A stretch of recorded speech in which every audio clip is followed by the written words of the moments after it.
Maître Akeremouna, bonjour. Bonjour, Monsieur Foucault.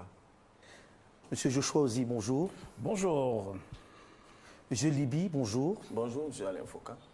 Monsieur Julius Achou, bonjour. Bonjour, Monsieur Foucault. Alors, il y a quelques jours, devait avoir le procès de ceux qu'on a appelés les manifestants et même les religieux de la région anglophone. Le procès a été reporté. Est-ce qu'après plusieurs mois, on peut dire aujourd'hui qu'on est dans un début de sortie de crise dans la question anglophone aujourd'hui? Monsieur Akeremouna. Il faut comprendre la relation que vous faites entre le procès et cette sortie de crise parce que ça pose deux questions différentes à laquelle il faudrait avoir deux réponses différentes. En ce qui concerne le renvoi, c'est le procès qui s'est passé donc hier, je pense, au tribunal militaire. Et c'est désolant pour la simple raison qu'il y a des gens qui sont enfermés et on ne s'empresse pas pour les juger. Tantôt, c'est les témoins qui ne sont pas là. Je dois dire que les témoins qui ne sont pas là, c'est les témoins, c'est les commandants de compagnie, c'est les commissaires de police. Donc, ce sont des gens sur lesquels, n'est-ce pas, le système a des moyens de faire venir. Et puis, hier, le renvoi, c'était parce qu'un membre de la collégialité n'était pas été en mission. Ce que moi, je déplore, c'est tout le monde sait que ce procès draine beaucoup de confrères, avocats qui viennent du nord-ouest, de Douala, de partout. Et c'est plus simple parce qu'ils sont structurés. Il y a un lead counsel, un chef de file, qu'on peut appeler pour dire que le procès n'aura pas lieu. On n'aura pas 80 avocats qui partent de partout avec tous les risques que Mais pour vous, ce report, c'est volontaire? Est-ce que ça procède d'une situation, d'un climat? Volontaire ou non? C'est pour ça que j'ai fait la corrélation entre les deux. Volontaire ou non, c'est un report qui est mal géré. Et quand c'est mal géré, ça transmet un autre message. Donc, peut-être c'est volontaire. Est-ce qu'une autre façon de punir? Et je pense que pour un procès qui est regardé de partout dans le monde, on gagnerait à gérer ça avec plus de transparence, parce qu'un simple coup de fil au chef de file pour dire, écoutez, désolé, un membre de la collégialité ne sera pas là, va rendre la chose plus facile. Alors, Maître Achou, vous étiez à ce procès. Est-ce que c'était prévisible ce report? Et quelle est la réaction lorsqu'on vous dit que ça a été mal géré? Vous savez, au Cameroun, il est d'habitude, n'est-ce pas, que lorsqu'on vient devant les juridictions, c'est difficile, n'est-ce pas, de prévoir ce qui peut se passer. Parce que je parle sur le contrôle de M. le bâtonnier, ce n'est pas la première fois que nous sommes venus, quand on vient à l'audience à 7 h le matin et ça commence à midi. Donc, nous, en tant que praticiens de droit, d'après mon expérience, on ne peut jamais prévoir ce qui s'est passé à une audience donnée. Oui, mais dans le même temps, il vous dit qu'on savait que celui qui était absent hier ne devait pas être là, qu'il serait en mission. Peut-être il est dans le secret, n'est-ce pas, de ceux qui prennent des décisions, mais à mon avis, moi, je suis avocat dans le procès, je n'étais pas au courant du fait qu'un membre de collège n'était pas là. Mais vous comprenez que cela puisse être interprété comme une façon de montrer aux autres, parce que j'ai vu des gens qui le disaient, une façon de montrer aux autres que c'est le pouvoir à Yaoundé qui a la main et que sur la question anglophone, on garde la main dure. En principe, le pouvoir doit avoir la main sur tout dans ce pays, c'est normal. Et deuxièmement, lorsque vous êtes un pessimiste, vous allez rester pessimiste. Lorsque vous êtes un optimiste, vous allez toujours rester optimiste. Moi, je suis un optimiste. Donc pour vous, chaque fois qu'il y a un problème, ce qui m'importe, c'est de trouver la solution. Monsieur Joshua Ozi, avant de passer à la question anglophone à proprement parler, on y est d'ailleurs, comment interpréter ce report, d'après vous? Écoutez, on sait très bien que quand la justice est retardée, elle est refusée. Donc il faut déjà comprendre ce procès. C'est-à-dire la première chose bizarre et qui démontre à merveille que c'est un procès politique, c'est que il y a eu des manifestations dans le sud-ouest et dans le nord-ouest du Cameroun.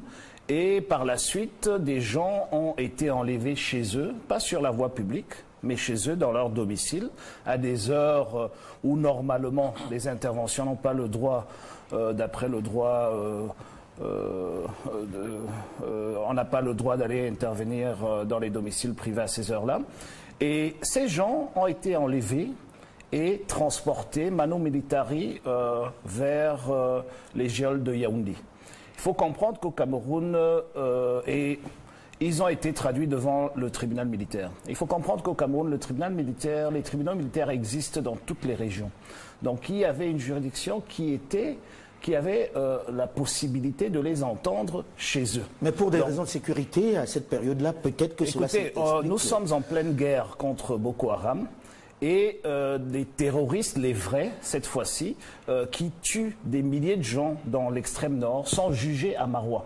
Ils ne sont pas transportés à Yaoundé. Dans l'extrême nord du pays. Okay, donc vous ne pouvez pas me dire qu'un avocat pense que ses droits fondamentaux sont bafoués et il le fait savoir. Et lui, il est enlevé et il est amené à Yaoundé pour y être jugé. Et des gens qui tuent des milliers de Camerounais dans l'extrême nord ne sont pas enlevés parce que là, subitement, il n'y a plus de problème de sécurité. Donc c'est tout ça qui démontre que c'est un procès politique. Et il faut aussi comprendre que je pense, à mon humble avis, que le tribunal est un peu embêté. Il ne s'attendait pas à cette réaction qui vient d'ailleurs du monde entier. Parce que j'étais au tribunal la dernière fois que ça a été renvoyé, il y avait des avocats qui venaient un peu de partout, de l'Angleterre, des États-Unis, etc. Donc je pense qu'ils sont un peu embêtés. Et il faut aussi comprendre que nous avons reçu un code sur la justice militaire à l'Assemblée nationale que nous avons étudié et qui est passé, qui sera promulgué dans les jours à venir. Et dans ce code, il y a une disposition qui encadre l'arrêt des poursuites. Et donc peut-être aussi le tribunal attend que ce code soit promulgué pour l'utiliser parce que franchement, on ne peut pas me faire croire que des membres de la société civile qui ont émis le vœu que la Constitution soit révisée peuvent être coupables d'un acte terroriste. Mais s'ils l'ont fait en incitant à la violence. Ben écoutez, la violence que nous avons tous vue sur les réseaux sociaux, que d'ailleurs les télévisions du monde entier ont montré, venait des forces de l'ordre. C'est les militaires qui étaient dans les campus des étudiants à Buea et à Bamenda, qui arrosaient, qui violaient, qui tabassaient, qui mettaient les étudiants dans la boue. Maître, sans entrer dans votre dossier, avant de donner la parole à M. Libi, une réaction à cela? Oui, je suis surpris, n'est-ce pas, d'apprendre que les gens du Boko Haram sont jugés à Maroua.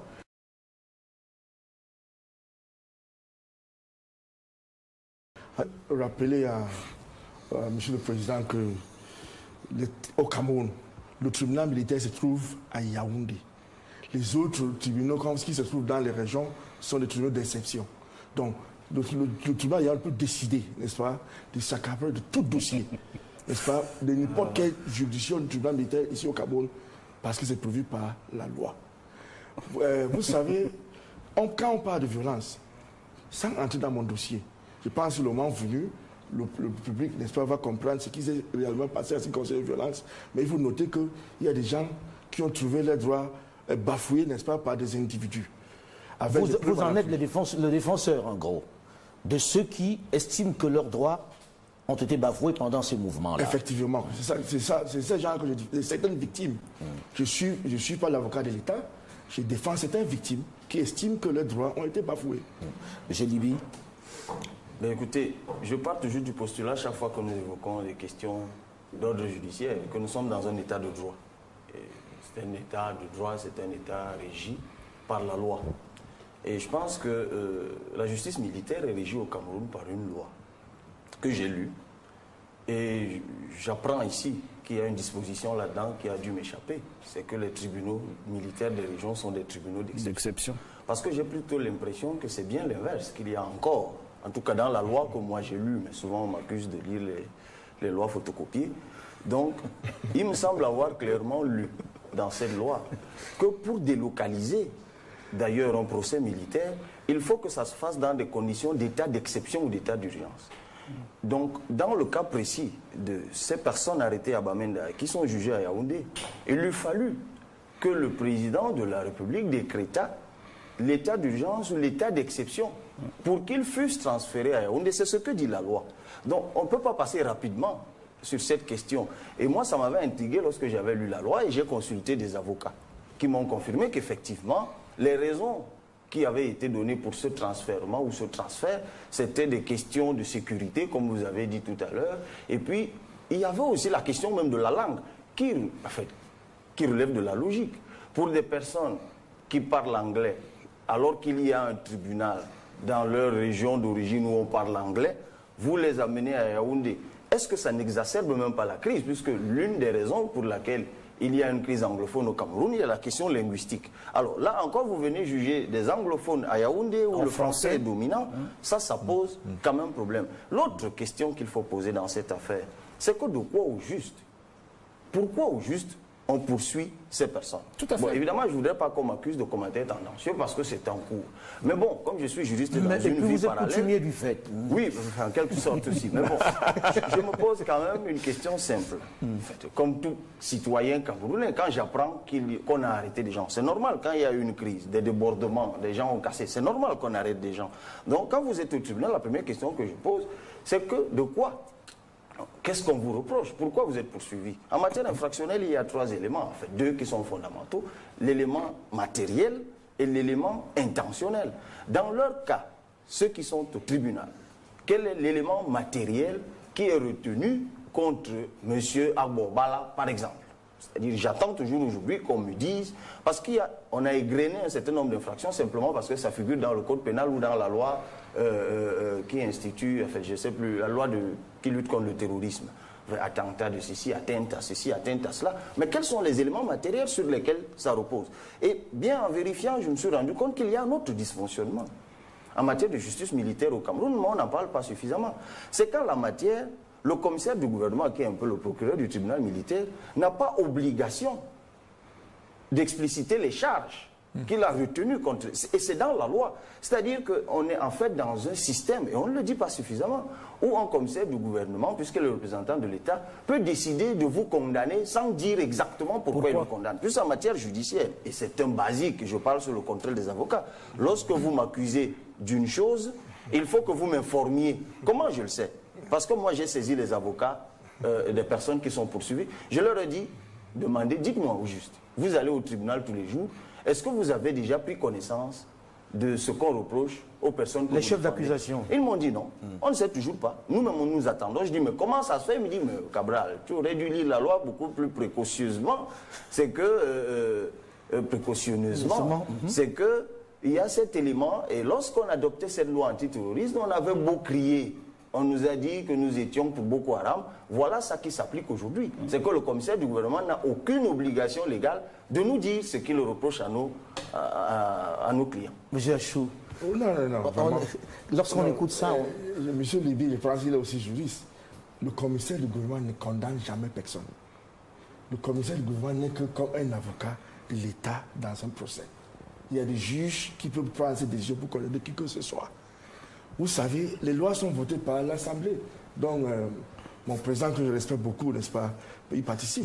Lorsque ça sort de cette Assemblée, nous autres, nous le bas peuple, nous n'avons plus rien à dire. Nous devons seulement subir. On doit seulement respecter la loi, même si c'est mauvais. C'est la loi. Et c'est comme ça l'État. C'est comme ça le pays ici. Mais lorsqu'on écoute... que pour qu'on prenne un dossier comme avocat, il faut être parti. Il faut être l'avocat d'une partie du procès pour comprendre mieux. Vous ne pouvez rien savoir tant que vous n'avez pas le dossier en main, tant que vous n'avez pas lu, n'est-ce pas, les procès verbaux ou les déclarations de partie. Vous ne pouvez pas. Alors, cela traduit un peu quand même une part de frilosité autour de cette question anglophone. Et j'ai envie qu'on en parle. Il faut quand même noter l'aveu que les lois sont mauvaises. Mais bon, comme elles sont votées... On ne va pas rentrer là-dedans, Monsieur Libi. Le sujet, aujourd'hui, est de savoir... Il y a eu des arrestations, il y a eu des violences dans ce pays, il y a eu pas mal on va dire, de dialogue, on va dire, on va appeler ça comme ça, de pourparlers. Où est-ce qu'on en est aujourd'hui? Est-ce qu'on a avancé? Ce qui est censé être une richesse du Cameroun, c'est-à-dire le bilinguisme, est-il en train de détruire ce pays-là? Monsieur Maître Akeremouna, vous avez même été... Je dois interpeller, donc voilà. je sais de quoi je parle. Rapidement, je vais rejoindre ce qu'il a dit, mon jeune frère Libi. C'est clair que les tribunaux militaires sont des tribunaux d'exception. Ça, il n'y a pas à dire autre chose. Et il a parlé du problème de gestion. Je pense que, quelle que ce soit la loi, la gestion de l'incubation de ces anglophones-là a été très mal faite. Et gestion encore, nous allons parler de la gestion de ce qu'on appelle crise anglophone. Je n'aime pas dire problème anglophone, parce que jusqu'à aujourd'hui, quand on dit le problème anglophone, je ne sais pas si c'est parce que les anglophones sont un problème pour la République, si c'est parce que les anglophones sont un problème pour les francophones, ou bien c'est parce que les anglophones ont un problème. Alors, soit dit en passant. Donc, gestion de cette crise. Je vais prendre les 3 choses qui sont brandies comme étant des actions prises par le gouvernement pour résoudre quoi que ce soit. Et tout en apportant une solution. Les procès. Vous savez, moi je pense que l'objectif ultime, c'est que la paix règne. Qu'est-ce qu'on devrait faire? En ce qui concerne ceux qui sont devant le tribunal militaire, mais ce texte prévoit qu'on peut arrêter les poursuites à tout moment. C'est même repris dans le texte qu'ils vont voir, ce qu'on appelle le procès. D'ailleurs, le tribunal militaire avait ça même avant qu'on n'incorpore ça à l'article 64 du Code de procédure pénale. Donc là où on est là, l'État est à même d'arrêter ça. Pour vous, cela veut dire que l'État ne veut pas d'apaisement? Oui. En ce qui concerne les prélats, les évêques, on a cette provision-là à l'article 64 du Code de procédure qui dit que dans l'intérêt de la paix, on peut arrêter. Donc ça veut dire que l'État a tous les outils. Je vous renvoie un peu en arrière, parce que j'ai eu à vivre cela. Quand on a fait la loi d'amnistie, en ce qui concerne les putschistes, entre guillemets, c'était très mal rédigé. Bernard, mon associé et frère, votre frère, on s'est assis, on a repris ce texte.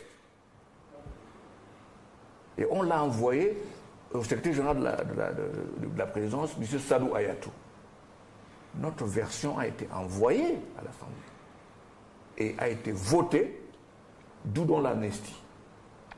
Parce qu'à ce moment-là, c'était clair qu'il fallait que la paix règne, que les peuples soient réconciliés. Alors je ne comprends pas qu'on soit dans une situation où tout le monde, et les instances internationales, et les Camerounais, et même ceux de ces régions, disent libérer ces gens pour qu'on puisse respirer de nouveau. Mais on pourrait vous opposer la question de se dire, et si ces personnes ont contribué à détruire, ont piétiné, on va dire, les symboles de la République, ont demandé la sécession, par exemple. Est-ce qu'il y a pire, Alain, que de prendre les armes contre la République? Ces gens ont été amnistiés. Je pense qu'il faut pas. Il faut savoir ce qu'on va au finish. Si c'est pour avoir raison, ben on a raison, et puis il n'y aura pas un pays après. Oui, mais dans le même temps, lorsque vous dites ça, certains vous accusent de les soutenir parce que vous seriez sécessionniste. Écoute, moi, quand j'étais interpellé, parce qu'on a ouvert des enquêtes contre moi, je me suis assis, ça c'est pour rejoindre ce que disait M. Dibi tantôt, et on ne m'a pas dit ce qu'on me reprochait. On m'a dit que vous avez écrit tel article, et vous avez dit ça, ça et ça, pourquoi vous avez écrit cela? C'est au bout de 5 minutes que je demande à l'enquêteur, mais au juste, qu'est-ce que vous me reprochez? C'est là qui parle terrorisme, atteinte à la sûreté de l'État, sécession, bon, il y en a eu 5. Donc, je voulais aller très vite sur... rapidement, parce que le temps tourne vite. Justement, donc, j'ai parlé donc que l'État, là où nous sommes, a des outils qui permettent d'arrêter tant dans les tribunaux d'ordre judiciaire, tant dans le tribunal militaire, a les outils d'arrêter tout. Fameux comité sur le bilinguisme. Voilà. Inspiré souvent des Canadiens. Les Canadiens ont un comité de surveillance. Tout à fait. Qui veille à l'application de la Constitution. Donc c'est comme une police. Alors, nous avons déjà des problèmes d'application ou de mise en œuvre des textes. Alors, quand vous avez une commission qui a seulement voix consultative, qui va donc informer le politique, qui va transformer ça en texte pour que ça donne une solution... Pour vous, c'est inefficace. Et c'est une farce. Troisième volet, pour aller très vite, c'est ce qui concerne les magistrats anglophones. J'entends qu'on a laissé un concours. Les résultats de ce processus-là pour avoir des magistrats anglophones, c'est dans 4 ans. Au mieux. Alors que dans l'article, une loi de, je crois, de 2004, qui dit que les avocats, et ça c'est la tradition common law, puisqu'on parle de common law, dans le système common law, 50% des magistrats sont des anciens avocats. Alors, si on veut aller vite, on va chez les avocats, qui ont de 10 ans de plus, on a recruté des anglophones, et dans les 3 mois, vous avez des magistrats anglophones. Avant d'aller plus loin, puisque je vais donner la parole au député Ozi, rassurez-moi, vous n'êtes pas sécessionniste. Pourquoi devrais-je vous rassurer? Parce que je suis anglophone. Puisqu'on l'a dit. Ben, on sait qui? Moi, je trouve ça vraiment... Quand on me pose... J'ai dit ça à l'enquêteur qui me l'a dit. Pour moi, à Thierry Mouna, je trouve ça offensant. Parce que combien sont les anglophones qui ont dit que mon père a vendu les anglophones? Et quand j'entends un francophone me dire juste le contraire, ça me fait rire. Ça me fait rire parce que je pense qu'on est entré dans une situation dans notre pays où c'est facile de donner des labels parce qu'on n'a pas résoudre des problèmes. Celui qui parle de moi, un citoyen camerounais, qui propose des solutions, et au lieu de répondre à ce que je propose, il préfère me donner un label, soit. Et ça ne change pas le fait qu'il y a des problèmes à résoudre. Et le plus vite on va les résoudre, le mieux c'est pour tout le monde. Mais si on reste dans cette logique de donner des noms aux autres et aux uns et aux autres, on va en arriver où on va arriver. Et ça va être catastrophique. Joshua Ozi, vous qui êtes au Parlement, est-ce que vous avez le sentiment aujourd'hui qu'il y a une démarche pour en finir avec cette tension née de ce qu'on a appelé la crise anglophone? Non, je pense que la démarche aujourd'hui est pour essayer de sauver la tête du prince, du président de la République, et il n'y a aucune autre démarche. Mais sa tête n'est pas menacée par sa tête est menacée parce que vous savez que il se fonde sur la paix et l'unité nationale. Il n'a apporté rien de plus à ce pays. Et partout où il passe, et chaque fois qu'il prend la parole, et chaque fois que ces turiféraires prennent la parole, on parle du père de la nation, de celui qui a apporté la paix, de celui qui incarne l'unité nationale, etc. Et aujourd'hui, nous n'avons plus de paix, nous n'avons plus d'unité nationale. Et donc, aujourd'hui, ce qu'on essaye de faire, ce que le gouvernement essaye de faire, c'est de sauver sa tête. Parce que vous ne pouvez pas m'expliquer, je reviens sur les leaders anglophones emprisonnés, vous ne pouvez pas m'expliquer que des gens qui étaient à la table de négociation avec le Premier ministre de la République se retrouvent en prison parce qu'ils sont terroristes. Pourquoi est-ce que le Premier ministre discutait avec eux? C'est quand les négociations échouent qu'ils deviennent subitement terroristes. Vous ne pouvez pas m'expliquer que les enfants qu'on a arrêtés dans des villages éloignés de la route principale, qui sont ici en prison aujourd'hui, vers Mbongue et tout ça, qui sont des terroristes. Vous ne pouvez pas m'expliquer tout ça. Donc il faut quand même aussi comprendre, pour aller dans le sens de Maître Akeremouna, avec l'absence de volonté politique de résoudre ce problème, c'est que le Cameroun a ratifié toutes les conventions, toutes, que ce soit des conventions africaines de l'Union africaine ou internationales de l'ONU, etc., sur les droits de l'homme, où il est clair qu'un tribunal militaire ne doit pas juger des civils. C'est clair. On l'a encore rappelé au garde des Sceaux et au ministre de la Défense il y a 2 jours à l'Assemblée nationale. Nous sommes signataires de tous ces engagements-là. Et donc, ils sont au-dessus de nos lois. Je dois rappeler que nous avions invité dans ce magazine plusieurs personnalités du gouvernement. Le gouvernement nous a écrit pour nous dire que certains ministres seraient sur ce plateau, il devait y en avoir 2. Et nous avons découvert, dans le premier rendez-vous que nous avons pris, qu'ils ne viendraient pas à la dernière minute. Encore aujourd'hui, on s'est rendu compte qu'ils ne veulent pas en parler. Je veux avoir la faiblesse de penser que c'était parce que les ministres étaient occupés, mais 2 fois, ça fait beaucoup. Seulement, on ne pouvait pas, encore une fois, reporter l'émission, parce qu'à ce rythme-là, on ne la ferait pas. Et ceux qui sont en face commencent à croire que nous avons également passé un accord avec le gouvernement pour ne jamais parler de la question anglophone. J'ouvre la porte à ceux du gouvernement qui veulent enfin donner une explication ou répondre aux critiques qui leur sont faites. Là, j'ai sur ce plateau celui qui est un peu perçu comme étant le défenseur de ce gouvernement, même si, très honnêtement, vous défendez plutôt les victimes, comme vous l'avez dit, des violences qu'il y a eu dans cette région-là. vous êtes de cette région. Sur ce plateau, il y en a, sur les 4, il y en a 3 qui sont anglophones, même s'ils parlent parfaitement le français.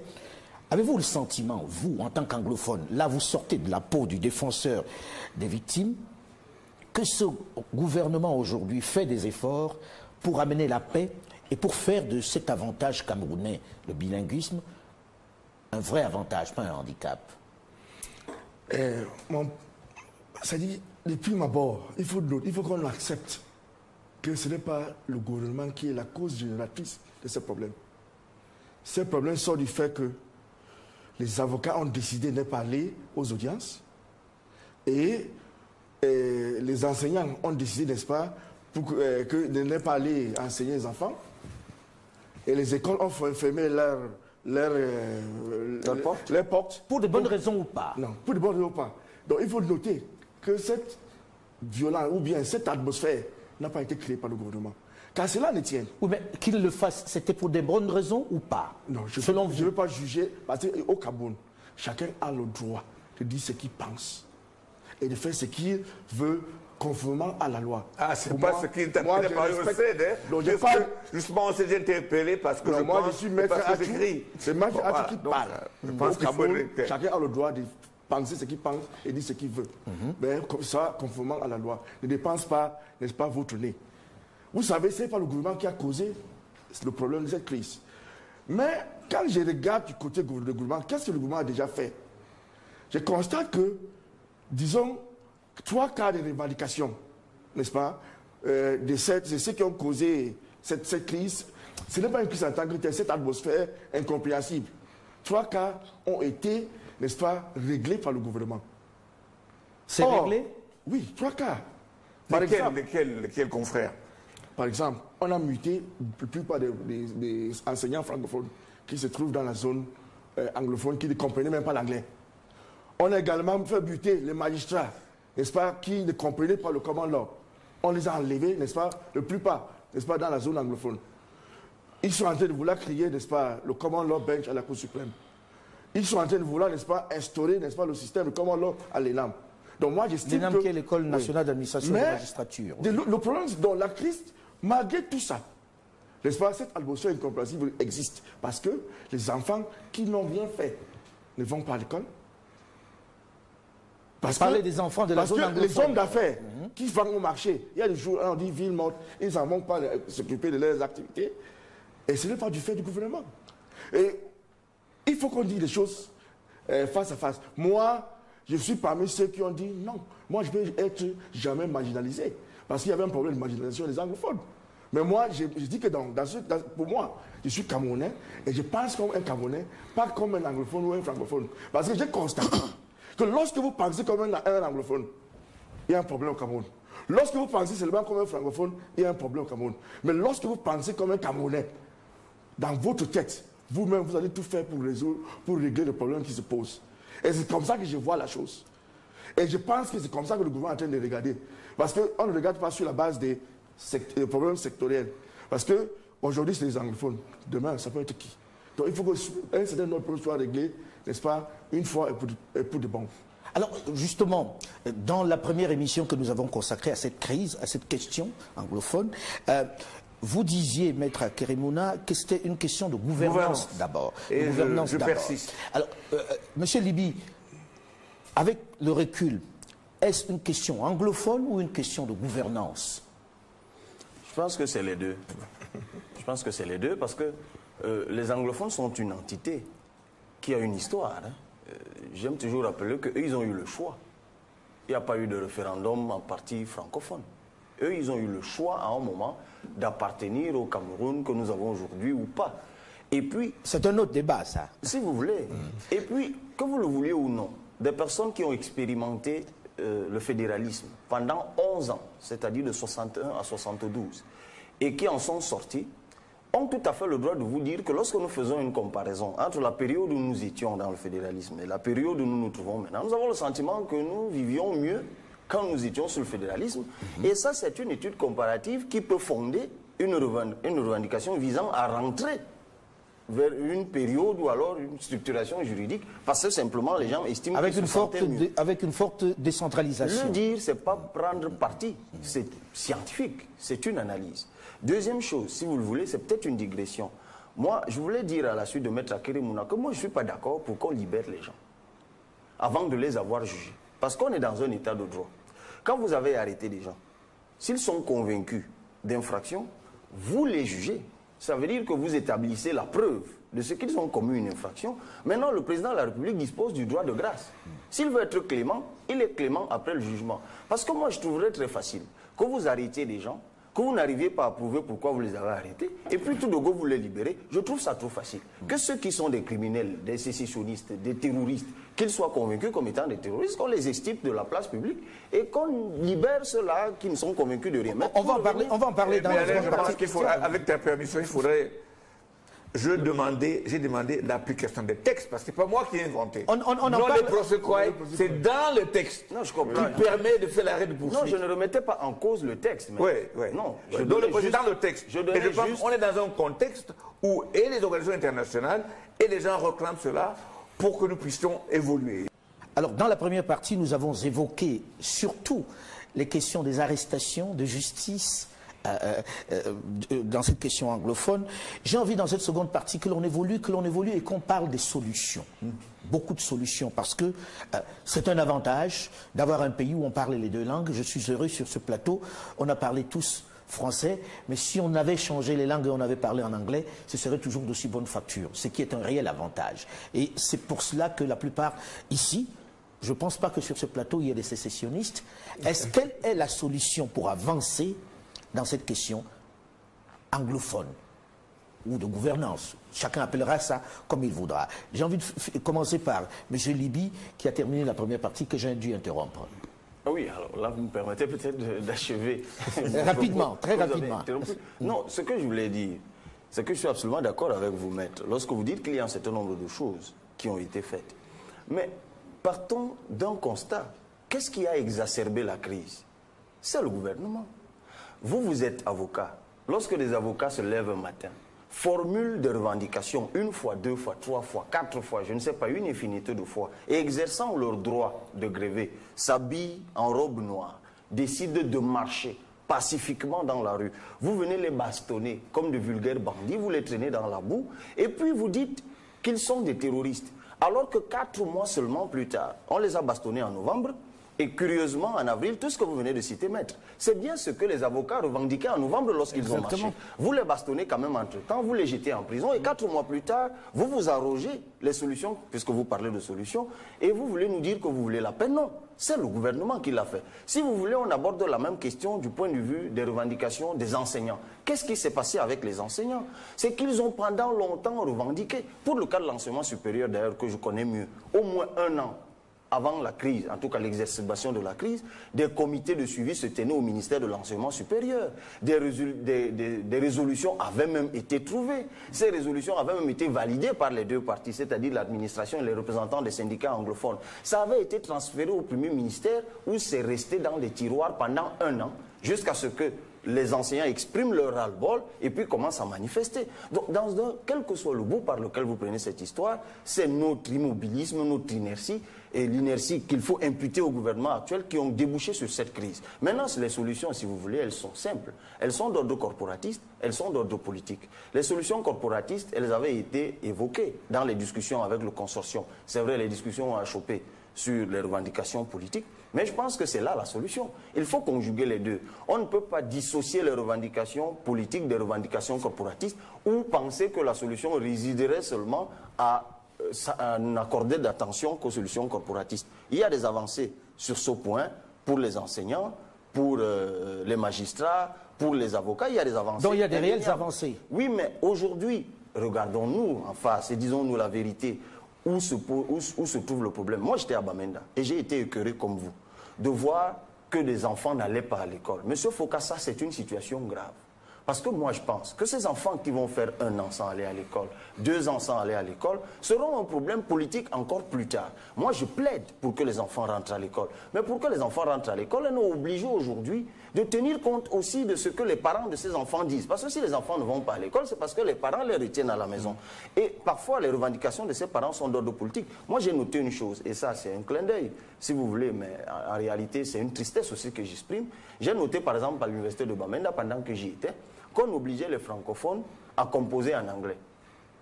Et ça aussi, c'est un versant de la crise qu'on n'aborde pas beaucoup. À l'école normale de Bamenda, on impose aux francophones de composer en anglais, ce qui est inenvisageable en zone francophone, en tout cas dans un pays bilingue.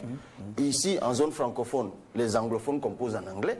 En zone anglophone, les francophones composent en français, mais là-bas, on impose, et quand ils se plaignent, on leur dit rentrez chez vous les francophones. Ça, c'est des choses que j'ai vécues en milieu intellectuel, et ça aussi, il faut le regretter. Mais pour revenir à la solution, je pense qu'il y a un aspect politique dans cette solution qu'il faut aborder, la forme de l'État, qu'on le veuille ou non. Je sais qu'en le disant ici, ça peut me valoir des choses, parce que c'est devenu tabou. Parce bon, on ne peut pas parler de la forme de l'État? Oui, mais c'est bizarre, parce que moi, je suis quand même enseignant-moniteur dans une faculté de droit, et je tiens des enfants en droit constitutionnel, et l'un des thèmes de TD, c'est le fédéralisme. Alors, vous vous doutez bien que dès que j'ai abordé la question, la première question qui m'a été posée par les étudiants, c'était de savoir, bon, encore que certainement que je ne le ferai plus demain, parce que je l'ai dit ici, mais je l'ai déjà fait de toute façon. Les enfants me demandent, mais la forme fédérale de l'État, là, pourquoi on dit que c'est impossible chez nous? J'ai dit, mais écoutez, n'allez pas penser que parce qu'un homme politique a fait un discours à la télé et que lui, il n'est pas d'accord avec une chose, que juridiquement, elle n'existe pas. Je pense que c'est une question qu'il faut aborder froidement. Donc, moi, je la suis question du fédéralisme. Moi, je propose aujourd'hui un État régional qui est à mi-chemin entre l'État décentralisé et l'État fédéral, mais il faut s'asseoir avec les personnes qui portent ces revendications et accepter le débat de fond. On ne peut pas l'évacuer parce qu'un président a dit « je n'en veux pas ». Alors, justement, le député qui est là, est-ce un sujet abordé à l'Assemblée? Est-ce qu'on envisage une autre forme de l'État qui ne soit pas l'actuelle? Pas la sécession, parce qu'on ne parle plus de sécession, mais est-ce que vous abordez la question du fédéralisme ou ce que vous avez appelé un État régional? Écoutez, je pense qu'il faut déjà faire le constat de l'échec de la décentralisation.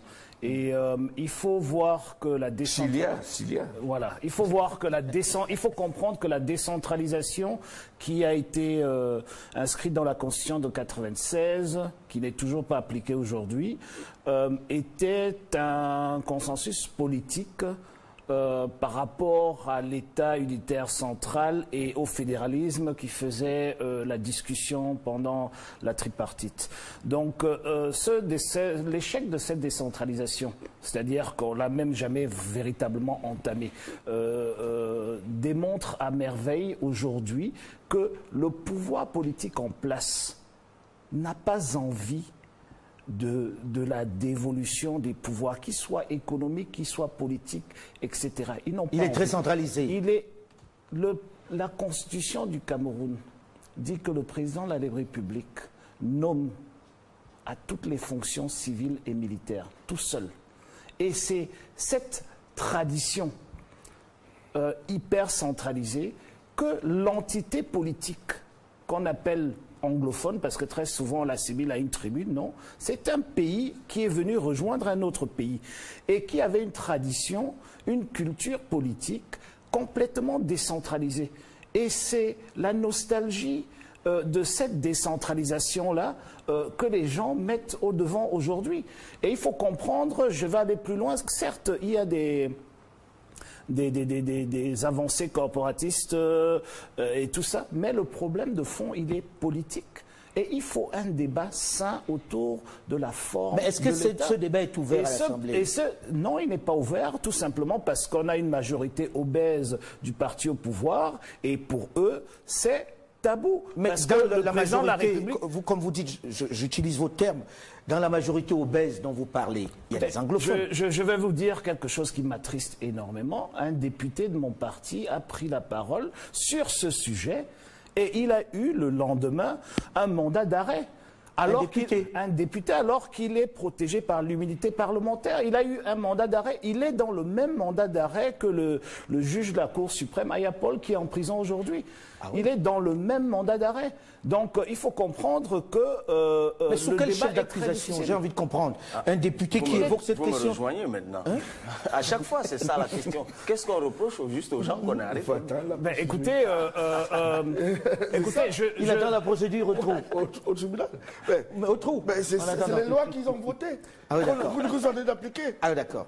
On n'a pas Juste, maître, pour vous dire que la loi sur le terrorisme, le banc du SDF, l'opposition camerounaise était sortie de la salle parce qu'on savait très bien que cette loi n'était pas faite contre Boko Haram ou pour lutter contre Boko Haram. Elle était faite pour faire passer M. Biya en 2018. Je suis d'accord, mais c'est la politique. Lorsque la majorité je te félicite d'être d'accord avec ça. Lorsque la majorité décide, il faut assumer. Non. Lorsque la majorité décide dans une assemblée, donc vous êtes tout à fait. Il faut assumer. Tout à fait. Tout à fait. On va avancer. Un chef d'État est voté. Donc, je disais. Il présente. Non, maître, on se soumet, mais on n'assume pas. Non, mais il faut assumer. On n'assume pas. Soit vous êtes député, vous n'êtes pas.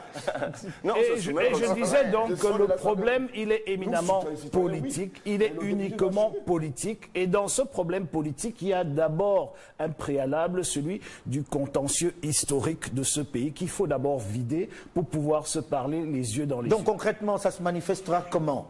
Mais écoutez, concrètement, je n'ai pas la solution miracle, mais il faut aborder le problème. Il faut que les gens se parlent. Il faut qu'on accepte d'en parler. Exactement, il faut qu'on accepte d'en parler, que les gens se parlent. Et aujourd'hui, nous savons très bien que le mal de ce pays, la malgouvernance de ce pays, c'est que tout se décide à Yaoundé par des gens qui n'ont jamais été dans les villages pour lesquels ils prennent des décisions. Et donc, Qui cette quelquefois ont dévolution besoin de d'une pouvoir... autorisation pour sortir de la capitale. Exactement. Et donc, cette dévolution de pouvoir est nécessaire. Maintenant, nous proposons un fédéralisme, le nombre d'États peut être décidé par un référendum. Nous disons qu'aujourd'hui, nous pensons qu'avec 10 États, ça serait une bonne chose. Ça, c'est une position politique que nous avons, qui est connue, qui est sur la plateforme Avec parlementaire. 10 États, mais c'est le nombre de provinces que l'on a aujourd'hui, de Tout à régions. fait, tout à fait.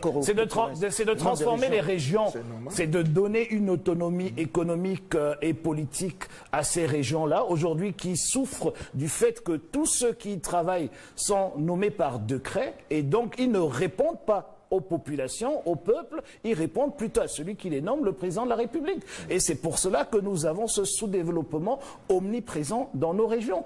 Alors, il faut absolument, il faut comprendre que c'est de là que ça vient. Maintenant, tout le reste, c'est les avancées corporatistes, etc. Donc, c'est des avancées qui ont le fédéralisme besoin... serait une des solutions, et ce ne serait pas un fédéralisme simplement francophone, anglophone, mais un fédéralisme qui donne un peu plus de pouvoir aux différentes régions qui, pour l'instant, sont trop dépendantes. C'est une proposition que nous avons. Nous ne pouvons pas l'imposer. Nous disons qu'un référendum peut décider départager les populations. Voilà.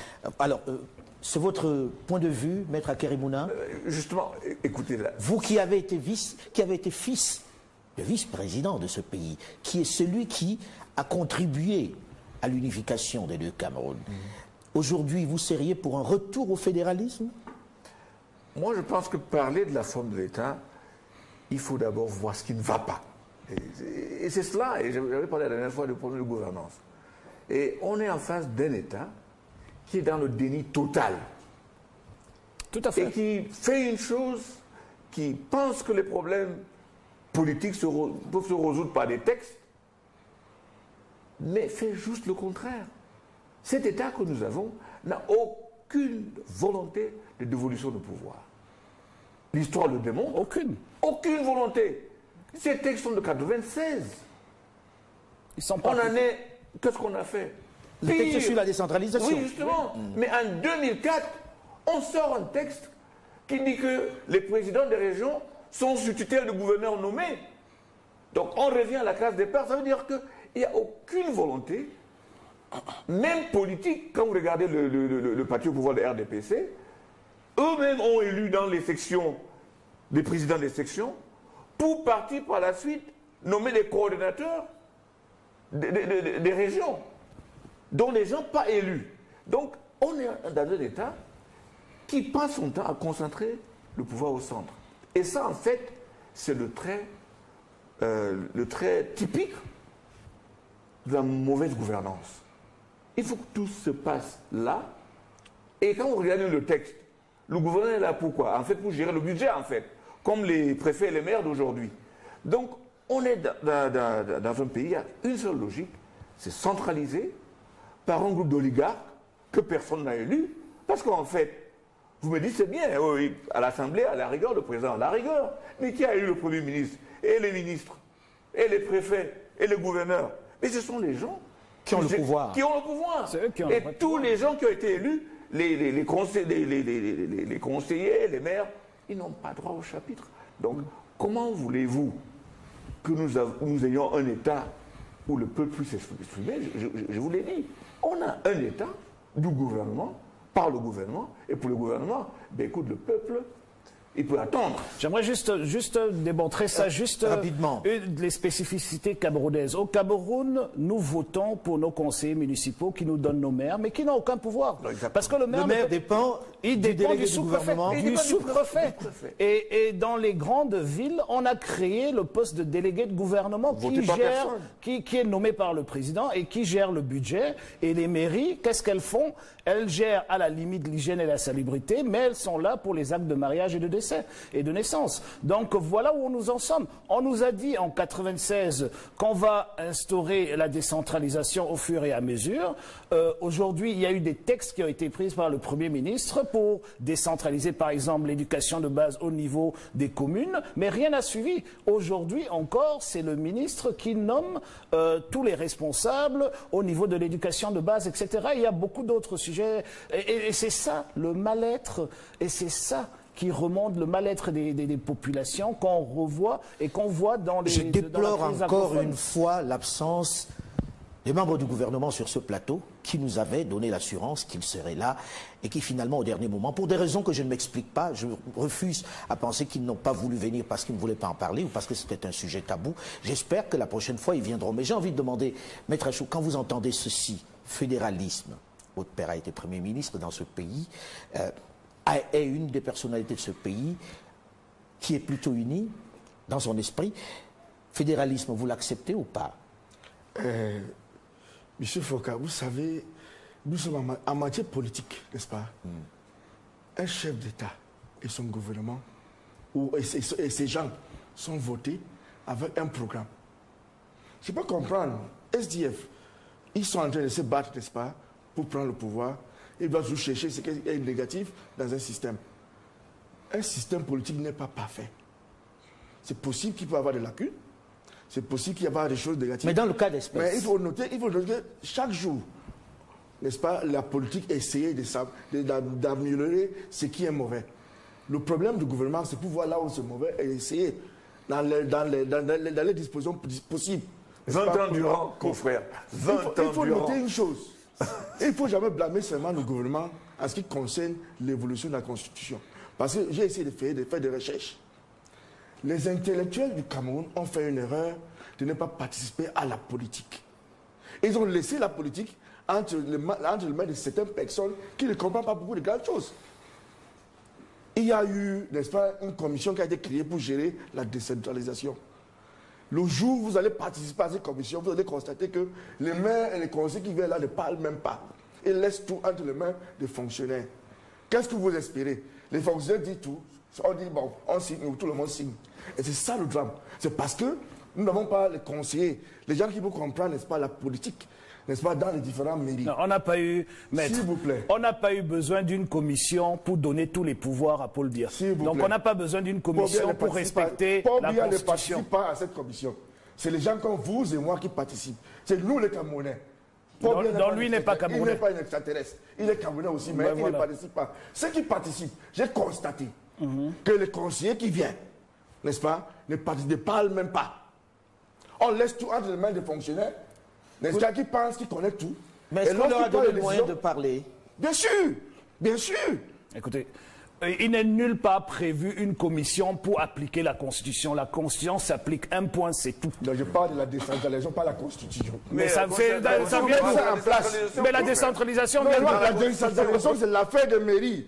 C'est moi, quelque chose. Non, mais ça doit partir. C'est à moi de gérer. Pourquoi je laisse ça de main de quelqu'un d'autre? Oui, mais c'est au maire et conseiller de gérer, n'est-ce pas, la décentralisation. Il ne doit pas attendre qu'on les donne. Il doit prendre. Écoutez, moi, je pense qu'il faut que je le dise. C'est ça la différence. Je dois dire ceci. Et ça, je ne sais pas si notre gouvernement sait ce que c'est une constitution.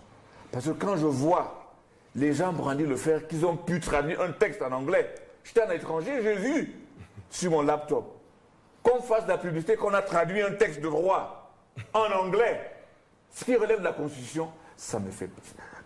quand je vois que maintenant on a commencé à appliquer des positions de la Constitution et on entend qu'on soit félicité. J'ai dans des réunions où on me dit, bon, maître, vous parlez en français, mais en tout cas, heureusement que... C'est-à-dire que, quand vous voyez ça, vous vous demandez si ces gens ont lu notre Constitution. Est-ce que vous pensez que c'est normal que dans notre pays, bilingue, on fasse de la publicité, qu'on a sorti les textes dans les 2 langues, qu'on fasse de la publicité du fait qu'on a, pendant combien d'années, violé la Constitution? Qu'on se félicite d'avoir violé. J'ai Libye. Ah oui, moi, très rapidement, je dirais, puisqu'on parle de solutions, je les loge dans un double ressort. D'abord, le ressort mental. Il faut que certains arrêtent la condescendance. Il faut que... Elle est de quel côté pour l'instant? Pour le moment, la classe dirigeante de hauts fonctionnaires regarde les autres citoyens d'en haut. Et il faut aussi arrêter de penser que ce sont les francophones qui sont opposés aux anglophones. Parce que justement, certains goulots d'étranglement, comme on dit, certains blocages, ce sont les anglophones eux-mêmes. Oui, mais tout à l'heure, je vous parlais des textes qui vont faire 1 an au Premier ministère. Le Premier ministre n'est pas francophone. Est-ce qu'il a les pouvoirs pour les faire avancer? Ah, ben ça c'est autre chose. Maintenant, ça rejoint donc ce que Maître disait, ils ne parlent pas. Peut-être, c'est ça. Peut-être même qu'ils sont choisis parce qu'ils ne parlent pas. Mais du côté de la matérialité de la chose, et je rejoins Maître Akere sur la question, la Constitution, elle est claire. Les 2 langues sont d'égale valeur. D'ailleurs, j'aime souvent l'ordre d'énonciation, et chez nous, les juristes, ça a une signification, c'est d'abord l'anglais, avant le français. Ouais. Ça a une signification, l'ordre d'énonciation en droit. Donc il faut, et je pense que la commission sur le bilinguisme, malheureusement, elle est consultative, elle n'est même pas décisionnelle, mais j'espère qu'elle va faire un rôle de vigie. Et sur les autres questions, félicitons-nous des avancées qui ont déjà eu lieu. Et continuons à discuter, c'est honorable qui le disait. Pourquoi dans ce pays, on ne peut pas vraiment, en toute cordialité citoyenne, se retrouver sur des questions qui posent problème et nous discutons entre citoyens. C'était ce qu'on a tenté de faire ici. C'est ce qu'on a tenté de faire ici. Là, pendant plusieurs mois, j'ai demandé aux membres du gouvernement. Ils ne sont pas venus. De venir. Ils ne sont pas venus. Nous sommes venus au Cameroun pour enregistrer cette émission il y a quelques semaines. Ils nous avaient donné rendez-vous sur ce plateau. Ils ne sont pas venus. Ils s'en foutent. Donc, dans tous les cas, dernière chose. Devant le député, hein. Dernière chose. Oui, on s'est c'est le représentant du peuple. Oui, c'est ça. Moi, je voulais dire sur la Constitution, on n'est pas naïf non plus. Parce que la Constitution, dans sa forme actuelle, précise bien dans un de ses articles, c'est plus 65 ou 64, que toute révision de la Constitution portant, ou tout projet ou toute proposition de révision de la Constitution portant sur la forme unitaire ou républicaine est irrecevable. Ça veut dire qu'à l'état actuel des choses, c'est d'abord cette disposition qu'il faut réviser pour ensuite réviser la forme de l'État. Mais de toute façon, notre Constitution n'est pas figée. Voilà. Moi, je ne sais pas pourquoi réviser une Constitution. On a pu la réviser facilement le 14 avril 2008 parce qu'on voulait consacrer l'immunité pour un homme et puis l'éternité pour le même homme d'ailleurs au pouvoir. Mais on n'arrive pas à réviser la Constitution quand le pays est partitionné. Là, c'est un tabou qu'on vous brandit. Mais lorsqu'il faut consacrer des choses, de mon point de vue, qui n'ont aucun impact dans le fonctionnement d'un pays, mais ça passe comme une lettre à la poste. C'est-à-dire qu'il faut à un moment se demander ce qu'on veut laisser à ses enfants comme pays. Moi, je pense que sur cette question, vraiment, c'est la proposition, elle revient de partout. Et d'ailleurs, à un moment, quand dans un pays, tout le monde propose une chose, on ne peut rien à l'essayer. Pourquoi on ne crée pas un cadre national où les uns et les autres s'asseraient, télévisé même si vous voulez, radiodiffusé si vous voulez, ça pourrait se faire à l'Assemblée nationale. On discute de tous ces problèmes point par point et on adopte de façon consensuelle des solutions. Pourquoi continuer à convoquer des gens? Parce qu'ils ont fait un article au journal Le Jour.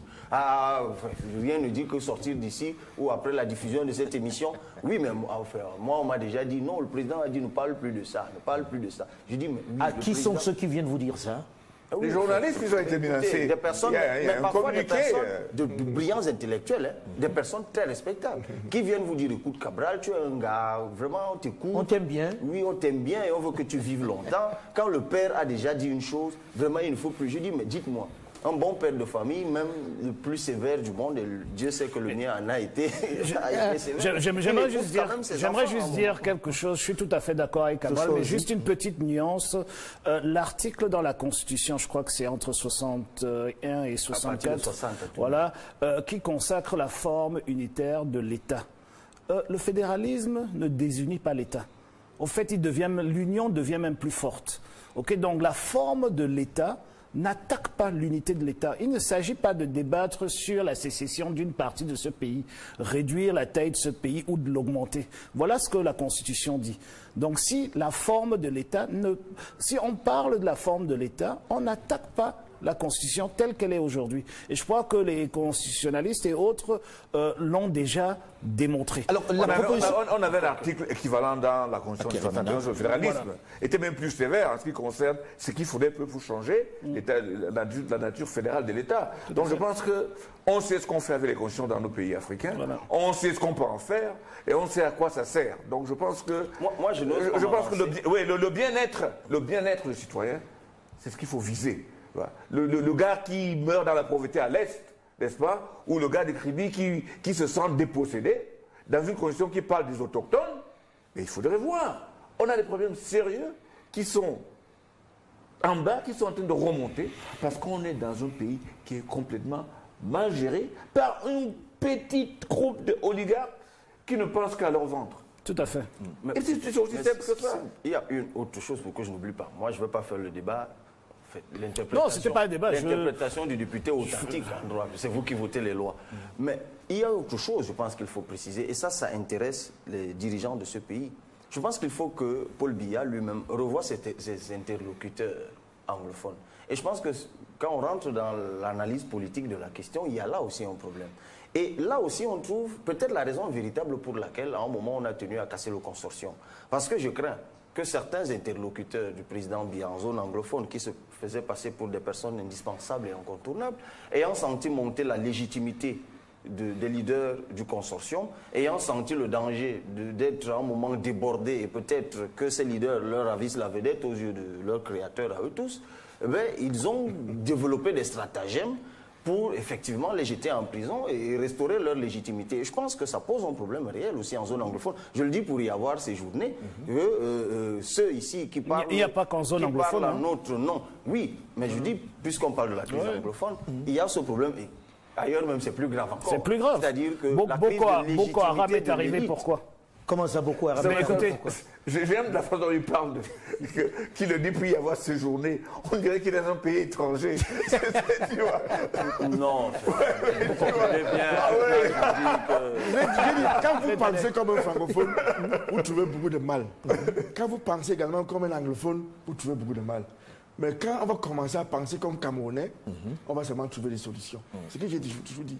Non, ben je disais, il y a un double braquage évident. Il y a un braquage constitutionnel qu'on ne peut pas éviter. Il y a un braquage électoral aussi. Et c'est parce qu'il n'y a pas de relais entre les gouvernants et les gouvernés, pour rejoindre ce qu'il disait, qu'on a autant de problèmes. Vous pouvez me dire ce que vous voulez.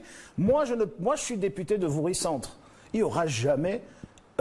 un groupe terroriste qui va éclore à Voury Centre sans que je sois au courant. Voury, c'est pas en zone anglophone. Sans que je ne sois au courant. Sans que je ne sois au courant. Ok, parce que je suis en phase avec les populations.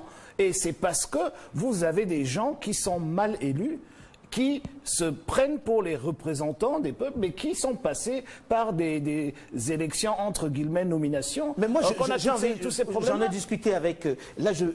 parce que le temps tourne, je suis obligé de l'évoquer. J'en ai discuté avec des étrangers, avec des gens qui ne connaissent pas le Cameroun dans ces subtilités-là, qui se disent... Est-ce que ça ne vous choque pas que l'on parle le Cameroun dans ces subtilités-là, qui se disent... Est-ce que ça ne vous choque pas que l'on puisse avoir une bagarre entre anglophones et francophones en 2017? Est-ce que ce vocable-là même, d'anglophone et de francophone, ne vous dérange pas? C'est choquant. Non, mais le problème que je pose, c'est que c'est vrai, le mélange n'a pas été bien fait. C'est une bonne idée d'avoir un Cameroun uni avec francophones et anglophones. Mais il se pose un problème du mélange. Vous savez, pour faire bouillir l'huile et l'eau, il faut que ça chauffe à une certaine température pour que ça se mélange. Mais lorsque le mélange pas bien, ça pose problème. Et je trouve ça un peu historique parce que les anglophones sont sortis d'un système parlementaire pour joindre les frères francophones qui ont un système présidentialiste. Donc c'était difficile pour les anglophones de comprendre les francophones. Le mécanisme. Et c'est difficile pour les francophones de comprendre les anglophones. Donc ça a pris du temps. Et petit à petit, ça commence à venir parce que... C'est un argument culturel parce que le problème, il est plus profond. Et c'est ce que Louis a dit au début. Le problème est plus profond. anglophone, francophone, certes, mais c'est un problème de territoire. Oui. L'histoire, le Cameroun, l'Ouest Cameroun était un État indépendant dont on parle de Territoire ou pas territoire? Donc, oui, justement, ça veut dire qu'on traite avec deux unités politiques. Deux entités. Entités politiques qui se sont mis ensemble. Bon. Quand il y a sous certaines mal conditions vivre entre les deux, c'est le réflexe de tout. Mais ce mal vivre ne doit pas amener à la division, à la séparation. Ah, ça, c'est l'obligation. C'est l'État qui a de s'assurer voilà. Que cela n'explose pas. Pour que ça reste ensemble, il faut que. C'est le garant de l'unité nationale. D'ailleurs, regardez à côté, ce mal vivre, ça peut être dans un État unitaire. Au Cameroun, je l'ai dit, on sait bien de mettre autochtones dans la Constitution, mais on est en train de voir que beaucoup de peuples autochtones subissent une pression. Alors, moi, je suis de ceux qui pensent que même s'il y a division aujourd'hui, il n'y aura pas cataclysme au Cameroun. Je pense que entre 60. Votre division se situe à quel niveau? Oui, fédéralisme c'est là, ou... justement. Il y a des États fédéraux sur la planète. Ce pays a été fédéral pendant 11 ans. Et je refuse qu'on parle du fédéralisme comme une division. Voilà. C'est une forme de l'État. Ça ne change rien à l'unité de l'État. Le problème, si vous permettez, le problème, il est ailleurs. Moi, je n'épouse pas l'idée du fédéralisme parce qu'un État comme le nôtre, qui est aujourd'hui dans une situation exsangue, doit éviter une superposition institutionnelle. Parce que ça nous coûterait de l'argent inutilement. On a déjà appris à vivre ensemble, consolidons le vivre ensemble. Non, ça coûterait moins, Cabal, ça coûterait moins. Non, moi je dis, travaillons dans le fond. Écoutons les préoccupations des uns et des autres. C'est-à-dire, même si aujourd'hui vous partitionnez l'État, ben écoutez, on restera un même État. Hein. Ce sera toujours un État. Ce sera toujours un État. Je dois juste dire, malheureusement, le temps tourne vite. Hein. On a toujours cette obligation-là. On ne partitionne pas l'État pour en faire un État fédéral. C'est une forme de l'État. Il reste unitaire et fédéral. Je vois qu'on ne pourra pas vous arrêter. Merci, monsieur, d'avoir accepté de venir débattre ici. C'était un plaisir.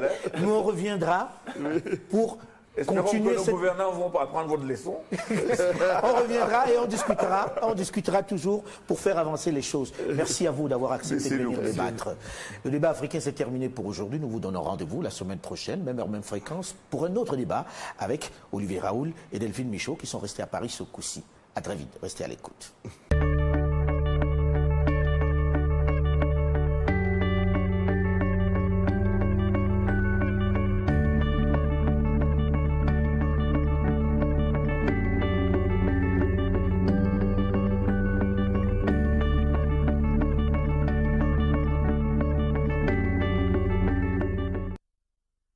Vous avez même été... Je suis interpellé, donc Voilà. je sais de quoi je parle. Rapidement, je vais rejoindre ce qu'il a dit, mon jeune frère Libye. C'est clair que les tribunaux militaires sont des tribunaux d'exception. Ça, il n'y a pas à dire autre chose. Et il a parlé du problème de gestion. Je pense que, quelle que ce soit la loi, la gestion de l'incubation de ces anglophones-là a été très mal faite. Et gestion encore, nous allons parler de la gestion de ce qu'on appelle crise anglophone. Je n'aime pas dire problème anglophone parce que jusqu'aujourd'hui, quand on dit le problème anglophone, je ne sais pas si c'est parce que les anglophones sont un problème pour la République, si c'est parce que les anglophones sont un problème pour les francophones, ou bien c'est parce que les anglophones ont un problème. Alors, soit dit en passant. Donc, gestion de cette crise. Je vais prendre les trois choses qui sont brandies comme étant des actions prises par le gouvernement pour résoudre quoi que ce soit. Et tout en apportant une solution. Les procès. Vous savez, moi je pense que l'objectif ultime, c'est que la paix règne. Qu'est-ce qu'on devrait faire? En ce qui concerne ceux qui sont devant le tribunal militaire. Mais ce texte prévoit qu'on peut arrêter les poursuites à tout moment. C'est même repris dans le texte qu'ils vont voir. Ce qu'on appelle le procès. D'ailleurs, le tribunal militaire avait ça même avant qu'on incorpore ça à l'article 64 du Code de procédure pénale. Donc là où on est là, l'État est à même d'arrêter ça. Pour vous, cela veut dire que l'État ne à tout moment peut arrêter ce veut pas procès. d'apaisement? Oui. En ce qui concerne les prélats, les évêques, on a cette provision-là à l'article 64 du Code de procédure qui dit que dans l'intérêt de la paix, on peut arrêter. Donc ça veut dire que l'État a tous les outils. Je vous renvoie un peu en arrière, parce que j'ai eu à vivre cela. Quand on a fait la loi d'amnistie, ce qui concerne les putschistes, entre guillemets, c'était très mal rédigé. Bernard, mon associé et frère, votre frère, on s'est assis, on a repris ce texte. Et on l'a envoyé au secrétaire général de la présidence, M. Sadou Ayatou. Notre version a été envoyée à l'Assemblée et a été votée, d'où dans l'amnistie. Parce qu'à ce moment-là, c'était clair qu'il fallait que la paix règne, que les peuples soient réconciliés. Alors je ne comprends pas qu'on soit dans une situation où tout le monde, et les instances internationales, et les Camerounais, et même ceux de ces régions, disent libérer ces gens pour qu'on puisse respirer de nouveau. Mais on pourrait vous opposer la question de se dire, et si ces personnes ont contribué à détruire, ont piétiné, on va dire, les symboles de la République, ont demandé la sécession, par exemple. Est-ce qu'il y a pire, Alain, que de prendre les armes contre la République? Ces gens ont été amnistiés. Je pense qu'il faut pas. Il faut savoir ce qu'on va au finish. Si c'est pour avoir raison, ben on a raison, et puis il n'y aura pas un pays après. Oui, mais dans le même temps, lorsque vous dites ça, certains vous accusent de les soutenir parce que vous seriez sécessionniste. Écoute, moi, quand j'étais interpellé, parce qu'on a ouvert des enquêtes contre moi, je me suis assis, ça c'est pour rejoindre ce que disait M. Dibi tantôt, et on ne m'a pas dit ce qu'on me reprochait. On m'a dit que vous avez écrit tel article, et vous avez dit ça, ça et ça, pourquoi vous avez écrit cela? C'est au bout de 5 minutes que je demande à l'enquêteur, mais au juste, qu'est-ce que vous me reprochez? C'est là qui parle terrorisme, atteinte à la sûreté de l'État, sécession, bon, il y en a eu 5. Donc, je voulais aller très vite sur... rapidement, parce que le temps tourne vite. Justement, donc, j'ai parlé donc que l'État, là où nous sommes, a des outils qui permettent d'arrêter tant dans les tribunaux d'ordre judiciaire, tant dans les tribunaux militaires, a les outils d'arrêter tout. Fameux comité sur le bilinguisme. Voilà. Inspiré souvent des Canadiens. Les Canadiens ont un comité de surveillance. Tout à fait. Qui veille à l'application de la Constitution. Donc c'est comme une police. Alors, nous avons déjà des problèmes d'application ou de mise en œuvre des textes. Alors, quand vous avez une commission qui a seulement... Conditions d'état d'exception ou d'état d'urgence. Donc, dans le cas précis de ces personnes arrêtées à Bamenda qui sont jugées à Yaoundé, il lui fallut que le président de la République décréta l'état d'urgence ou l'état d'exception pour qu'ils fussent transférés à Yaoundé. C'est ce que dit la loi. Donc, on ne peut pas passer rapidement sur cette question. Et moi, ça m'avait intrigué lorsque j'avais lu la loi et j'ai consulté des avocats qui m'ont confirmé qu'effectivement, les raisons qui avaient été données pour ce transfèrement ou ce transfert, c'était des questions de sécurité, comme vous avez dit tout à l'heure. Et puis, il y avait aussi la question même de la langue, qui relève de la logique. Pour des personnes qui parlent anglais, alors qu'il y a un tribunal dans leur région d'origine où on parle anglais, vous les amenez à Yaoundé. Est-ce que ça n'exacerbe même pas la crise? Puisque l'une des raisons pour laquelle il y a une crise anglophone au Cameroun, il y a la question linguistique. Alors là encore, vous venez juger des anglophones à Yaoundé où le français est dominant. Ça pose quand même problème. L'autre question qu'il faut poser dans cette affaire, c'est que de quoi au juste? Pourquoi au juste on poursuit ces personnes? Tout à fait. Bon, évidemment, je ne voudrais pas qu'on m'accuse de commentaire tendancieux parce que c'est en cours. Mais bon, comme je suis juriste dans une vie vous êtes parallèle... coutumier du fait. Oui, en quelque sorte aussi. Mais bon, je me pose quand même une question simple. En fait, comme tout citoyen camerounais, quand j'apprends qu'on a arrêté des gens, c'est normal. Quand il y a eu une crise, des débordements, des gens ont cassé, c'est normal qu'on arrête des gens. Donc, quand vous êtes au tribunal, la première question que je pose, c'est que de quoi? Qu'est-ce qu'on vous reproche? Pourquoi vous êtes poursuivi? En matière infractionnelle, il y a 3 éléments, en fait, 2 qui sont fondamentaux. L'élément matériel et l'élément intentionnel. Dans leur cas, ceux qui sont au tribunal, quel est l'élément matériel qui est retenu contre M. Agbobala, par exemple? C'est-à-dire, j'attends toujours aujourd'hui qu'on me dise, parce qu'on a égrené un certain nombre d'infractions simplement parce que ça figure dans le code pénal ou dans la loi qui institue, enfin, je ne sais plus, la loi qui lutte contre le terrorisme. Attentat de ceci, atteinte à ceci, atteinte à cela. Mais quels sont les éléments matériels sur lesquels ça repose? Et bien en vérifiant, je me suis rendu compte qu'il y a un autre dysfonctionnement. En matière de justice militaire au Cameroun, mais on n'en parle pas suffisamment. C'est qu'en la matière, le commissaire du gouvernement, qui est un peu le procureur du tribunal militaire, n'a pas obligation d'expliciter les charges qu'il a retenues contre... Et c'est dans la loi. C'est-à-dire qu'on est en fait dans un système, et on ne le dit pas suffisamment, où un commissaire du gouvernement, puisque le représentant de l'État, peut décider de vous condamner sans dire exactement pourquoi il vous condamne. Plus en matière judiciaire, et c'est un basique, je parle sur le contrôle des avocats. Lorsque vous m'accusez d'une chose, il faut que vous m'informiez. Comment je le sais? Parce que moi, j'ai saisi les avocats des personnes qui sont poursuivies. Je leur ai dit, demandez, dites-moi au juste, vous allez au tribunal tous les jours, est-ce que vous avez déjà pris connaissance de ce qu'on reproche aux personnes que les chefs d'accusation? Ils m'ont dit non, on ne sait toujours pas. Nous-mêmes, nous attendons. Je dis, mais comment ça se fait? Il me dit, mais Cabral, tu aurais dû lire la loi beaucoup plus précautionneusement. C'est que, c'est que, il y a cet élément, et lorsqu'on adoptait cette loi antiterroriste, on avait beau crier. On nous a dit que nous étions pour Boko Haram. Voilà ça qui s'applique aujourd'hui. C'est que le commissaire du gouvernement n'a aucune obligation légale de nous dire ce qu'il reproche à nos clients. Monsieur Achou, non. Lorsqu'on écoute ça...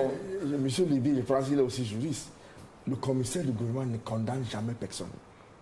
Le commissaire du gouvernement n'est que comme un avocat de l'État dans un procès. Il y a des juges qui peuvent prendre ces décisions pour condamner qui que ce soit. Vous savez, les lois sont votées par l'Assemblée. Donc, mon président, que je respecte beaucoup, n'est-ce pas, il participe. Lorsque ça sort de cette Assemblée, nous autres, nous le bas peuple, nous n'avons plus rien à dire. Nous devons seulement subir. On doit seulement respecter la loi, même si c'est mauvais. C'est la loi. Et c'est comme ça l'État. C'est comme ça le pays ici. Mais lorsqu'on écoute... Il faut noter que pour qu'on prenne un dossier comme avocat, il faut être parti. Il faut être l'avocat d'une partie du procès pour comprendre mieux. Vous ne pouvez rien savoir tant que vous n'avez pas le dossier en main, tant que vous n'avez même pas lu, n'est-ce pas, les procès verbaux ou les déclarations de partie. Vous ne pouvez pas. Alors, cela traduit un peu quand même une part de frilosité autour de cette question anglophone. Et j'ai envie qu'on en parle. Il faut quand même noter l'aveu que les lois sont mauvaises. Mais bon, comme elles sont votées... On ne va pas rentrer là-dedans, Monsieur Libi. Le sujet, aujourd'hui, est de savoir...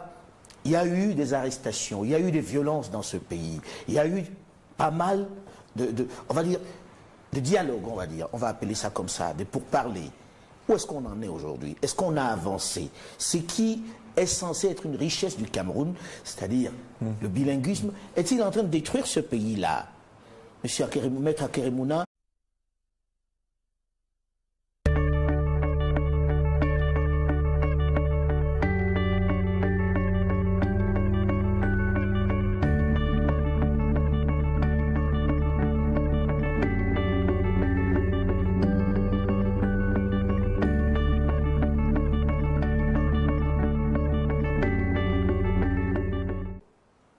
Maître Akeremouna, bonjour.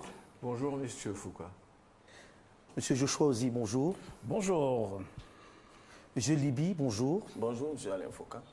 Monsieur Julius Achou, bonjour. Bonjour, Monsieur Foucault. Alors, il y a quelques jours, devait avoir le procès de ceux qu'on a appelés les manifestants et même les religieux de la région anglophone. Le procès a été reporté. Est-ce qu'après plusieurs mois, on peut dire aujourd'hui qu'on est dans un début de sortie de crise dans la question anglophone aujourd'hui? Monsieur Akeremouna. Il faut comprendre la relation que vous faites entre le procès et cette sortie de crise, parce que ça pose deux questions différentes à laquelle il faudrait avoir deux réponses différentes. En ce qui concerne le renvoi, c'est le procès qui s'est passé donc hier, je pense, au tribunal militaire. Et c'est désolant, pour la simple raison qu'il y a des gens qui sont enfermés et on ne s'empresse pas pour les juger. Tantôt, c'est les témoins qui ne sont pas là. Je dois dire que les témoins qui ne sont pas là, c'est les témoins, c'est les commandants de compagnie, c'est les commissaires de police. Donc, ce sont des gens sur lesquels, n'est-ce pas, le système a des moyens de faire venir. Et puis, hier, le renvoi, c'était parce qu'un membre de la collégialité n'était pas été en mission.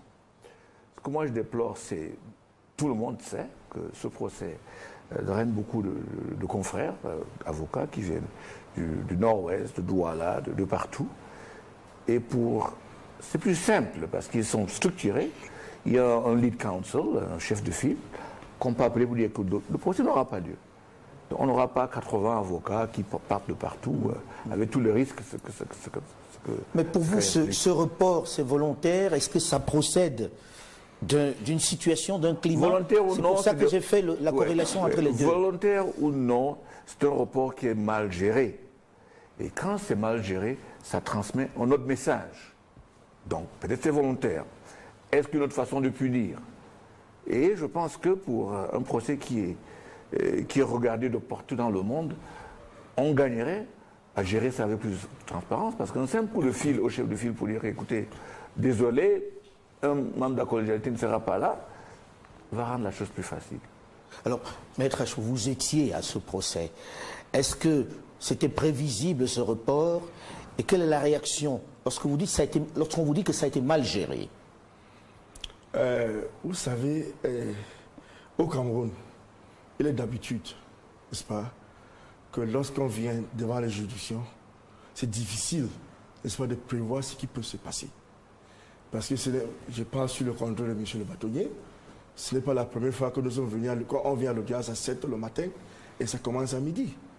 Donc, nous, en tant que praticiens du droit, d'après mon expérience, on ne peut jamais prévoir ce qui s'est passé à une audience donnée. Oui, mais dans le même temps, il vous dit qu'on savait que celui qui était absent hier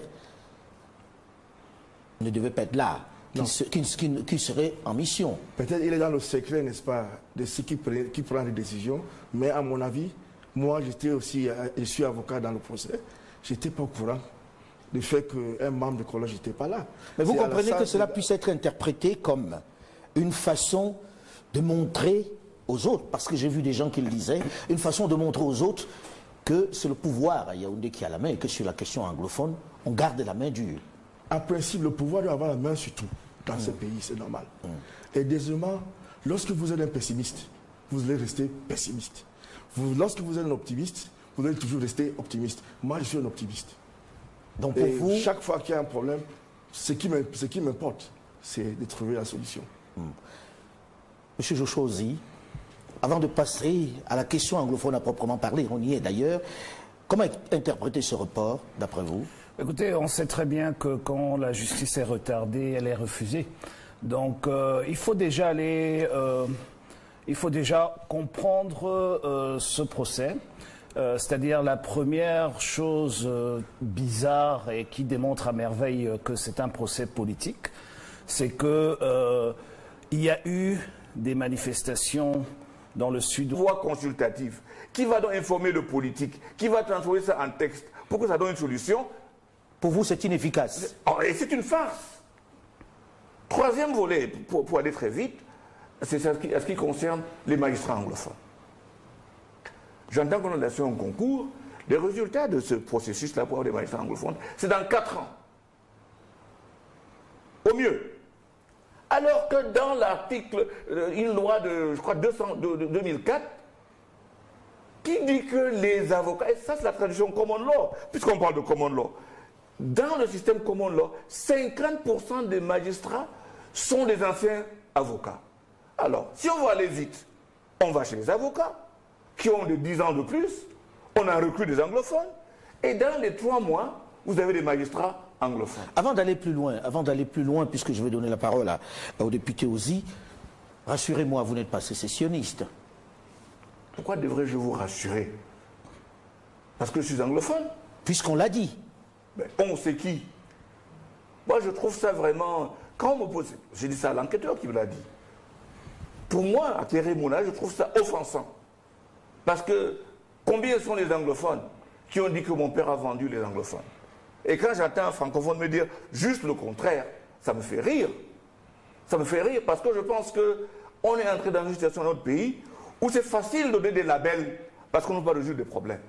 Celui qui parle de moi, un citoyen camerounais, qui propose des solutions, et au lieu de répondre à ce que je propose, il préfère me donner un label, soit.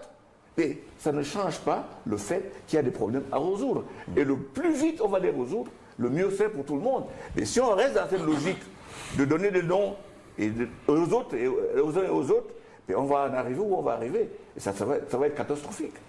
Joshua Ozzie, vous qui êtes au Parlement, est-ce que vous avez le sentiment aujourd'hui qu'il y a une démarche pour en finir avec cette tension née de ce qu'on a appelé la crise anglophone? Non, je pense que la démarche aujourd'hui est pour essayer de sauver la tête du prince, du président de la République, et il n'y a aucune autre démarche. Mais sa tête pour n'est pas menacée par Sa tête est menacée parce que vous savez que il se fonde sur la paix et l'unité nationale. Il n'a apporté rien de plus à ce pays. Et partout où il passe, et chaque fois qu'il prend la parole, et chaque fois que ces turiféraires prennent la parole, on parle du père de la nation, de celui qui a apporté la paix, de celui qui incarne l'unité nationale, etc. Et aujourd'hui, nous n'avons plus de paix, nous n'avons plus d'unité nationale. Et donc, aujourd'hui, ce qu'on essaye de faire, ce que le gouvernement essaye de faire, c'est de sauver sa tête.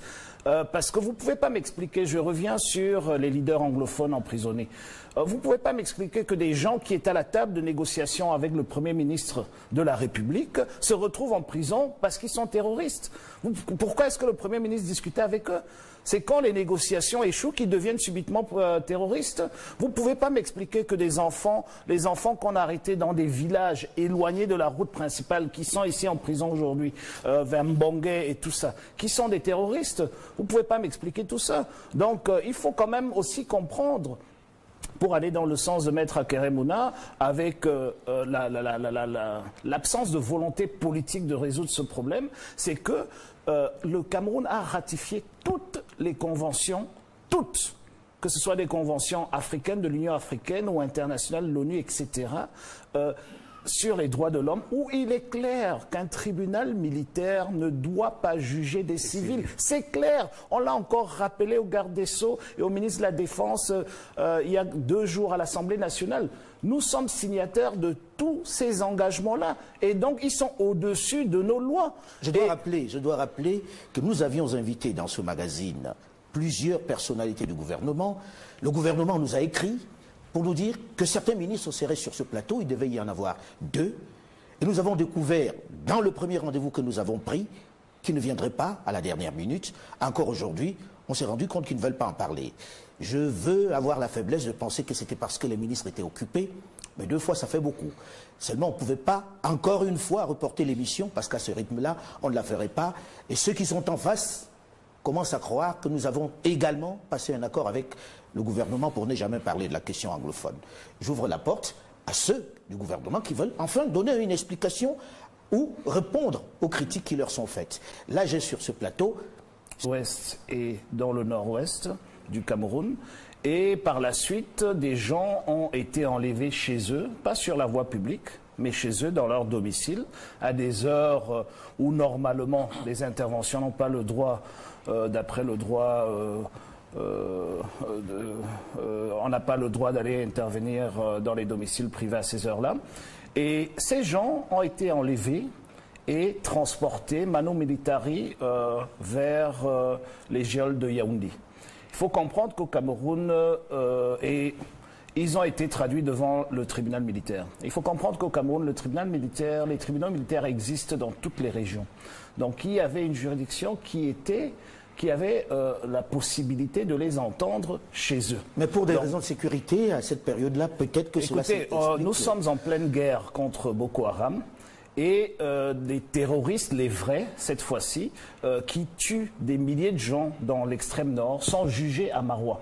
Ils ne sont pas transportés à Yaoundé. Dans l'extrême nord du pays. Okay, donc vous ne pouvez pas me dire qu'un avocat pense que ses droits fondamentaux sont bafoués et il le fait savoir, et lui, il est enlevé et il est amené à Yaoundé pour y être jugé, et des gens qui tuent des milliers de Camerounais dans l'extrême nord ne sont pas enlevés parce que là, subitement, il n'y a plus de problème de sécurité. Donc c'est tout ça qui démontre que c'est un procès politique.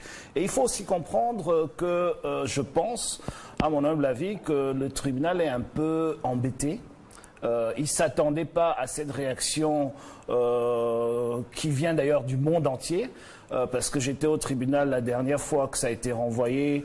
Il y avait des avocats qui venaient un peu de partout, de l'Angleterre, des États-Unis, etc.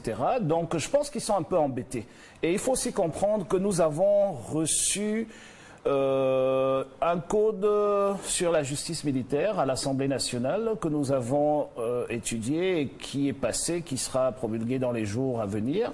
Et dans ce code, il y a une disposition qui encadre l'arrêt des poursuites. Et donc peut-être aussi le tribunal attend que ce code soit promulgué pour l'utiliser parce que franchement, on ne peut pas me faire croire que des membres de la société civile qui ont émis le vœu que la Constitution soit révisée peuvent être coupables d'un acte. Mais s'ils l'ont fait en incitant à la violence.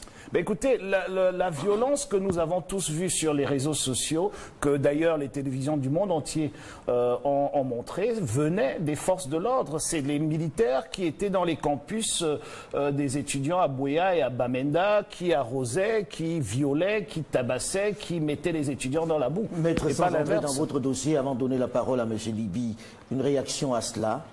Oui, je suis surpris, n'est-ce pas, d'apprendre que les gens du Boko Haram sont jugés à Maroua.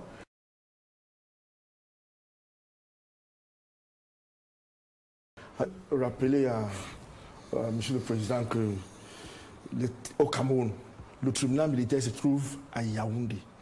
Les autres tribunaux qui se trouvent dans les régions sont des tribunaux d'exception. Donc, le tribunal peut décider, n'est-ce pas, de s'accaparer de tout dossier, n'est-ce pas, de n'importe quelle juridiction du tribunal militaire ici au Cameroun, parce que c'est prévu par la loi. Vous savez, quand on parle de violence, sans entrer dans mon dossier, je pense que le moment venu, le public, n'est-ce pas, va comprendre ce qui s'est réellement passé à ce qui concerne la violence. Mais il faut noter qu'il y a des gens qui ont trouvé leurs droits bafoués, n'est-ce pas, par des individus. Vous en êtes le défenseur, en gros, de ceux qui estiment que leurs droits ont été bafoués pendant ces mouvements-là. Effectivement, c'est ce genre que je dis. Certaines victimes, je suis pas l'avocat de l'État, je défends certaines victimes qui estiment que leurs droits ont été bafoués. Monsieur Libi? Ben écoutez, je pars toujours du postulat chaque fois que nous évoquons des questions d'ordre judiciaire, que nous sommes dans un état de droit. C'est un état de droit, c'est un état régi par la loi. Et je pense que la justice militaire est régie au Cameroun par une loi que j'ai lue. Et j'apprends ici qu'il y a une disposition là-dedans qui a dû m'échapper. C'est que les tribunaux militaires des régions sont des tribunaux d'exception. Parce que j'ai plutôt l'impression que c'est bien l'inverse, qu'il y a encore, en tout cas dans la loi que moi j'ai lue, mais souvent on m'accuse de lire les lois photocopiées. Donc, il me semble avoir clairement lu dans cette loi que pour délocaliser d'ailleurs un procès militaire, il faut que ça se fasse dans des